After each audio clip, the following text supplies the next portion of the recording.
புது கலர்ஸ் புது ஃபேஷனோட தி சென்னை சில்க்ஸ்ல இந்த பொங்கலை ஓஹோன்னு கொண்டாடுங்க. தி சென்னை சில்க்ஸ், ஸ்ரீநகர், வேளச்சேரி, குரோம்பேட் மற்றும் திருவள்ளூர். அதி கனமழை மற்றும் வெள்ளத்தால் பாதிக்கப்பட்ட நெல்லை மாவட்டத்தில் 2ஆம் கட்ட ஆய்வுப் பணிகளை மேற்கொண்டுள்ள மத்திய குழுவினர் நெல்லை மாநகர பகுதிக்குட்பட்ட கருப்பன்துறையில் மழை வெள்ள பாதிப்புகள் குறித்து ஆய்வு செய்து வருகின்றனர். இதுகுறித்த கூடுதல் தகவல்களை செய்தியாளர் ராஜா வழங்க கேட்கலாம். வணக்கம் ராஜா, எத்தனை அதிகாரிகள் ஆய்வுப் பணியில் ஈடுபட்டிருக்காங்க? முழு விவரம். கனிமொழி, நெல்லை, தென்காசி, தூத்துக்குடி உள்ளிட்ட தென் மாவட்டங்களில் பெய்த கனமழை காரணமாக பெரும் வெள்ள சேதம் ஏற்பட்டுள்ளது. குறிப்பாக தூத்துக்குடி மாவட்டம் கடுமையாக பாதிப்படைந்துள்ளது. இதனால் தென் மாவட்டங்களில் ஏற்பட்ட சேதங்களை பார்வையிட்டு ஆய்வு செய்து கணக்கீடு செய்வதற்காக மத்திய குழு நேற்றைய தினத்தில் தூத்துக்குடி வந்து ஆய்வு செய்தது.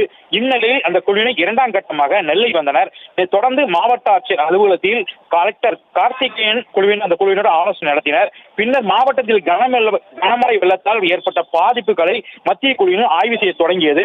அப்போது சேதங்களையும் அதன் மதிப்பீட்டையும் கணக்கீடு செய்தனர். இந்த குழுவினர் தேசிய பேரிடர் மேலாண்மை ஆலோசகர் கீர்த்தி பிரதாப் சிங் தலைமையில் மத்திய சாலை போக்குவரத்து மற்றும் நெடுஞ்சாலைத்துறை மற்றும் மின்சாரத்துறை, ஊரக வளர்ச்சித்துறை ஆகியோர் அடங்கிய குழுவினர் வெள்ள பாதிப்புகளை ஆய்வு செய்து வருகின்றனர்.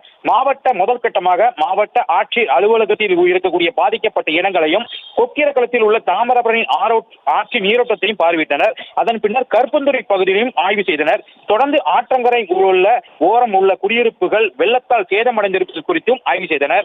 அதனைத் தொடர்ந்து சந்திப்பு மற்றும் டவுன் பகுதியில் வெள்ளத்தால் பாதிக்கப்பட்ட பகுதியிலும் மத்திய குழு ஆய்வு செய்தனர். அங்கிருந்து அம்பை சட்டமன்ற தொகுதிக்கு உட்பட்ட பகுதிகளையும் ஆய்வு செய்வதற்காக தற்போது புறப்பட்டு சென்றனர். அங்கிருந்து ஊர்காடு, சாட்டப்பத்து, கோட்டாங்குளம் ஆகிய பகுதிகளை ஆய்வு செய்ய உள்ளனர்.